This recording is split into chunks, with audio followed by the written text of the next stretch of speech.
कदे थानू रेड कदे ऑरेंज कदे मजेंटा काफी कलर दिखाए बट ग्रीन कलर नहीं दिखाया था। लो जी आज थोड़े सामने पेश है बिल्कुल सोलो आर्टिकल ग्रीन कलर दा। आ चेक करो पहला तो आर्टिकल देखो प्रॉपर मैं थानू दिखाना नवी नवी चीज़ां नवे नवे कलर्स जो डिमांड तुसी कमेंट सेक्शन च करती और नाल दी नाल पूरी हो जानी है। आ लो सारे नैक दे उत्ते थानू काम मिलेगा प्रॉपर जरकन दा सिप्पी स्टोन दा काम है। पल्ला भी पूरा हैवी है पल्ले ते भी बहुत ही प्यारा फैबुलस वर्क रहा है पूरी हैंड दी एम्ब्रॉयडरी है फिनिशिंग वर्क कराने जिन्ने भी सूट है साढ़े सारे सूटां दे उत्ते ज्यादातर थानू हैंड वर्क ही मिलेगा। स्लीव्स ते भी वर्क मिलने वाला है और नाल दी नाल दुपट्टा आ लो जी दुपट्टा दिखा दिए पहला थानू फिर जब बॉटम दिखानी तुसीं कहना भाजी हुण तां कमाल ही करती है।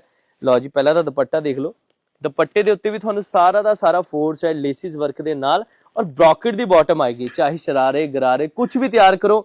सोलो आर्टिकल है कलर भी सोलो है। फटाफट विजिट पता कित्थे करना है अगर परचेज करना है तो आ जाओ फिर माई शॉप मेन बाजार रोपड़ ते।